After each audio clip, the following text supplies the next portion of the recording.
The Mariposas, Chapter 3. La Estrella, the star, the tallest and brightest of all my daughters. When we get back to the river's edge, the girls exhausted themselves, prepping the body for the trip. Velia held a flashlight while Juanita, who had brought a pair of Papa's old jeans, one of his dress shirts, and his cowboy boots, dressed the body with the reverence of a dedicated mortician. Afterward, we slept with the Mariposas in the car. At 5 o'clock in the morning, the girls got up and splashed cold river water on their faces. I don't like it, Peta scrunched her chubby face in disgust when they propped the dressed body up against the mesquite's trunk. He was as rigid as the mannequins at J.C. Penney, with a baseball cap on his head, dim sunglasses over his lifeless eyes, and his arms crossed awkwardly in front of him. He looks too much like Papa, Delia admitted, stepping away from him. Velia scrubbed away the thick layer of rouge Juanita had applied to his cheekbones in the dark. He looks like a prostitute. He does not, Juanita said. Don't take it all off. He needs to look alive. Delia helped her twin sister scrub off the excess makeup from the dead man's neck. He doesn't look alive. He looks ridiculous. Men don't wear makeup, Juanita. Fine, have it your way, but we're going to get caught if he doesn't look half alive, Juanita answered. I left them there arguing with each other and took a short walk while they figured things out. Once they got the body into the car, I'd drive us up to the International Bridge and turn it in. We'd be home in time to fix breakfast for Mama. Then we'd go to bed and only dream about what we could have happened after this night. I walked alone along the riverbank. In the dawning light, it shimmered with the hues of day fighting away the shadows of night, while the multitude of trees and shrubbery that grew for miles and miles along the riverbank still shrouded the land in shadow. Suddenly, to the left of me, about 10 yards southeast along the river beyond the twisted path my sisters and I had worn into the thicket, two small figures ran past me, in and out of the dusty brush, right up to the river's edge. They ran along the bank, skirting it so closely that pebbles flew off the footsteps and bounced down into the river water. Their faces were indistinguishable in the dark, and their white outfits were muted by the lack of sunlight. But I could see that they were little boys running away from something, or someone. It didn't take me very long to see who they were running from. Behind them, a woman in a pale dress came running, screaming at the boys, begging them to stop. Her long black hair whipped behind her as if she had fought through the brush. It was clear to me she was worried, frantic, even, that they might fall into the river. "Ay, mis hijos!" she screamed as she sidestepped ruts and rocks with her small bare feet. The short trees tore at her immaculate white dress, but she didn't care.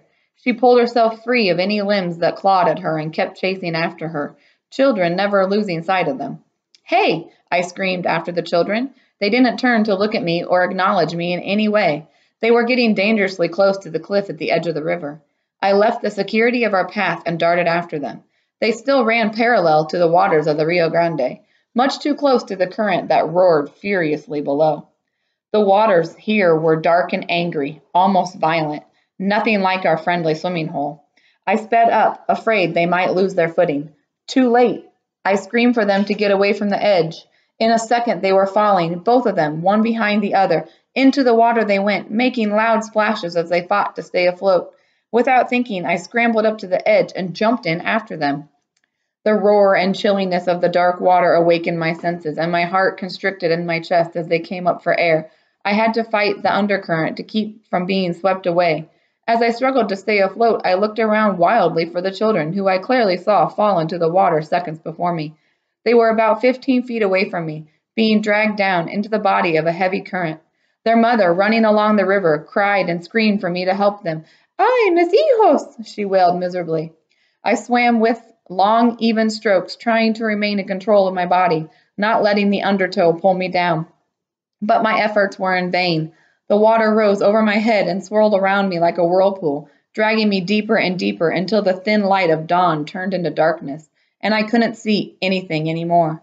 All was obscurity and cold, and I thought I would drown. What would Mama think? Did I fail my sisters? My lungs ached with the pressure of the unreleased air. Just when I thought I was about to give in, the roaring stopped, and I felt myself break through the surface. The fresh morning air hit my lungs like a blow to the chest, and I pressed a fist against my heart as if to stop the pain from killing me. As I coughed and sputtered in agony in the now calm water, I saw one of the boys floating before me. I grabbed his arm and pulled him in.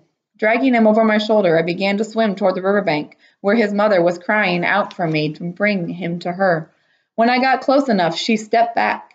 "You're too late. He's drowned," she wailed as she stood watching me struggle with her son's body. At her words, inexplicably, the boy's body slipped from me. It bobbed in the water and wavered in the pre-dawn light, then disappeared before my very eyes. I turned around to look for his brother, and I saw him drifting a few feet away from me. Before I could dive for him, he vanished like a strange mirage. "Here, let me help you," their mother said, extending her hand to me from above. The hand was cold as a corpse, but I took it anyway. At first, I attributed the coldness to her state of despair or my own soakedness, but when she pulled me out, she spoke again, and what she said made me want to jump right back in the water. "It is always the same way," she said, her expression helpless in a worn, weary face. The woman's hair was long and disheveled, and her long tunic dress was torn and frayed. I could tell it used to be a white robe of some kind when it was new, but it was so old it was gray now. On the whole, she looked unkempt and malnourished, close to death. They drowned before I could reach them. It is my nightmare, my destiny, my fate to search endlessly for them by night, only to find them drowned with a sigh of mourning. Recognition entered my mind, and I froze, unable to speak. The woman's eyes softened, and she looked sad. "You know who I am, don't you?" "La Llorona," I whispered, the dreadful name before I could censor myself. Most women would be offended to be mistaken for the ghostly apparition, but she did not flinch at the horrific namesake. Instead, her smile was apologetic and teary. It evoked compassion rather than fear. "Some call me that," she admitted, and she tried to take my hand. "Do not be afraid. I cannot harm you." Was she saying she was La Llorona? As much as the idea of talking to a ghost fascinated me, it also frightened me. I had heard so many awful things about La Llorona that I couldn't help it. I pulled away from her and I took a few steps back. "But you killed your children." It was common knowledge, more than a legend. Every mother on both sides of the border warns her children that La Llorona will get them if they wander too close to the river. I couldn't help but wonder if by playing in it all summer, we hadn't cursed ourselves. "I know what they say," she admitted. "I've heard the stories many times through the centuries, but they are mistaken. I did not drown my chiquitos." "You didn't? Then why do they run away from you?" I looked back at the dark river, wondering if they had really seen her children drowning. Had I imagined trying to save them? Was it possible I was dreaming all this? La Llorona stepped away from me and turned to the river. She wrapped her arms around herself as if the memory gave her a chill. "We were arguing there that night, their father, Hernan, and I, about the decision to leave. We fought over the children, dragged them into our pain. Mis hijos were so scared, so confused that they fled toward the river in darkness and drowned. It is a nightmare I experience every night, a memory I am forever reliving." I went to stand beside her. Her loss was unimaginable, and suddenly she was very human to me. "Why do you look for them, then, if you know they are dead?" "It is a punishment I impose on myself," La Llorona began. "A penance for my part in it. I should have been more careful, made sure they were always safe. I want them to come back to me, but they won't or can't. I do not know the reason behind it, but they are being kept from me. I would never take the children that play at the river, the way people say I do. I do not want other children. They could never replace my chiquitos. Believe me, you and your sisters have nothing to worry about. I am not here to harm you." I considered her words and wondered why someone would willingly punish herself for all eternity. It seemed implausible to me. But then again, I was standing on the edge of the river, talking to a ghost. Nothing was normal. Nothing made sense. "Then what do you want from us?" "You were chosen for the goodness in your heart," she explained. "Like Juan Diego, the most humble of the Virgin's children, you are noble and kind-hearted. You displayed great courage when you jumped into the water to save my sons. Your sister was right when she said finding the body of the drowned man was not an accident." She took my hand once again, her touch still deathly cold. Standing beside the hackberry shrubs with hundreds of empty, desiccated cocoons still clinging to their branches and a carpet of butterfly corpses under their feet. La Llorona did not look anything like a malevolent specter. She looked more like a tired, heavily burdened woman. "My sisters are waiting," I said, trying to take my hand from hers so that I might escape if I had to. La Llorona let go of my hand. "Please try to have faith. I am here in your service, to guide you and protect you," she said. I put my hands under my arms to warm them. "Protect me? From what?" "Yes," she said, a wry smile curling around her lips. She had a look of age about her, despite appearing no older than Mamma. It was something in her eyes. The sorrow of long ages lived in them. It is an eternal atonement to which over the children of the sun, the children of my people, the Azteca bloodline. Aztec? I asked, surprised. Mamma never said we were Aztec. Papa was fair-haired and light-complected, implying a Spanish bloodline rather than the native Mexican. But Mamma did have olive skin, black hair, and dark eyes. "Yes, you are a descendant of a great people," she continued, pulling my attention away from my wild, erratic thoughts and making me focus on the situation at hand. At that very moment, the sun burst out from beneath the horizon, and La Llorona's feature changed. She went from being a tired woman to looking downright frightening. Her disheveled hair suddenly turned completely white. The loose, silvery strands writhed around her head like serpentine ghosts, more fearsome than Medusa's.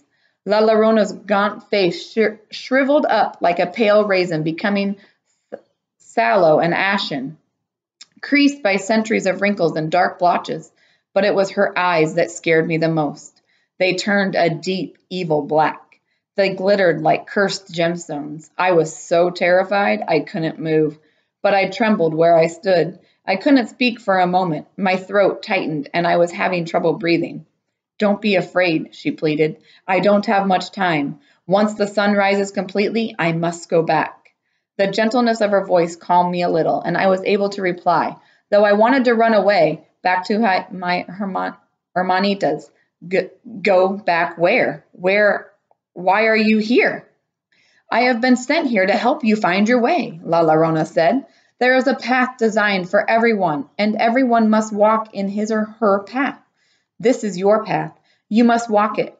To refuse would be unfortunate." Unfortunate? The word felt ominous, coming from La Llorona herself, and my body stiffened in response.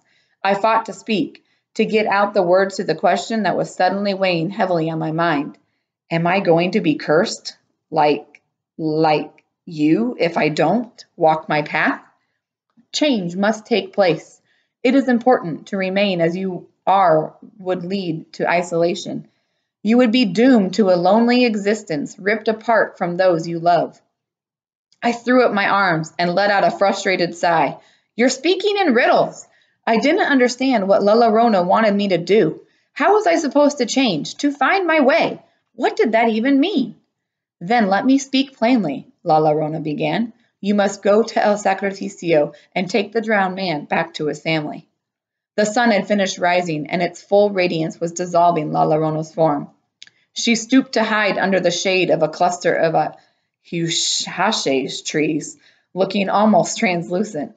"But we don't even know who he is. Sure, we have his wallet, but we're just kids," I began. "It's not all about him," La Llorona assured me. "This is about you and your loved ones, too. Your family is lost in turmoil. You must find each other, become whole again." Though La Llorona's body was translucent, her eyes remained untouched, dark and luminous in the shadows of the husache trees. "Are you saying that this is about the trouble between Mama and Papa?" "This is about all of you, your sisters, your parents, even your abuela," La Llorona continued. "You must travel to the other side, into the land of your ancestors, to find each other again." Before I could ask her to clarify her puzzle, after all, my sisters were all right here with me, I heard Juanita's voice. Then Delia and Velia calling out for me. I turned around the clearing. "Here, take this," La Llorona said, reaching for me again. This time I did not pull away as she placed something bulky and cold into the palm of my hand and closed it tightly for me, her bony fingers pressing against my own. Though she appeared to age before my eyes, her skin felt youthful and firm as it had made contact with mine. "You will need it, for your journey will be filled with many hardships. Your courage and conviction will be tested throughout your travels. You must accept it and use it. I opened my hand to look at it, wondering before I could ask, she said, in an ear pendant. I held it up to the light where the gold glittered in the morning sun as I twirled it between my fingertips.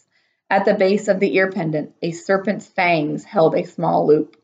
Within the loop, 5 wide rings were suspended, each one larger than the last, nesting snugly inside each other, like the rings of Saturn.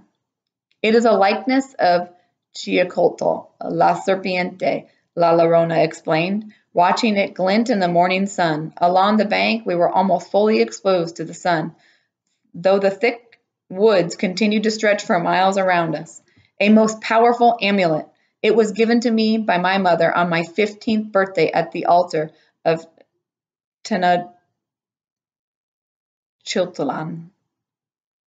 When I became a woman, it was magical properties, gifts from the gods, but you can only use it 5 times, once for every ring on its axis.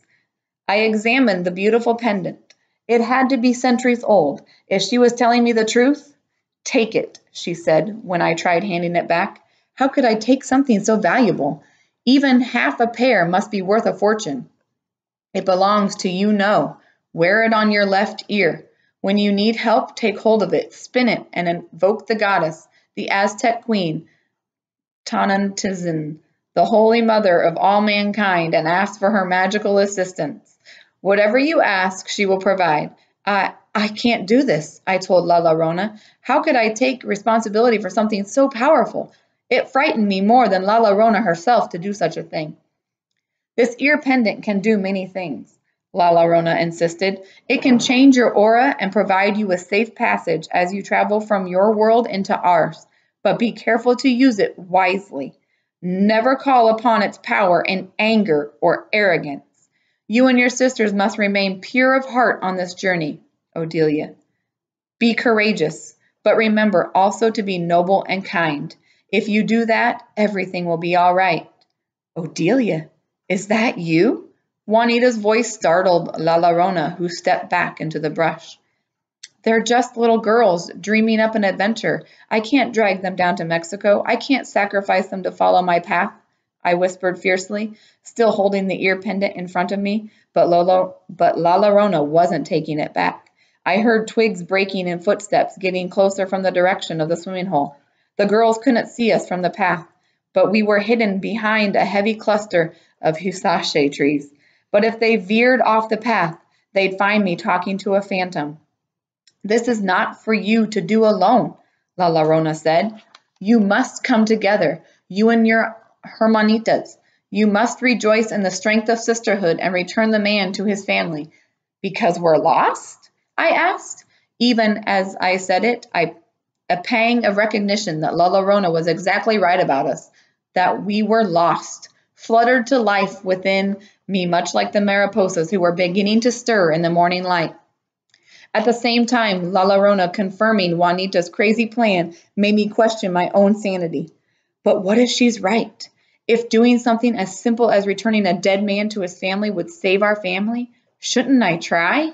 Yet the thought of going to New Mexico without telling Mama where we were going or why made me feel awful. We hadn't even left her a note. What would she think? Would she feel abandoned again? Delia and Velia were arguing with each other in the brush behind us. They weren't more than 10 feet away, but the cluster of husaches sheltered us from their view.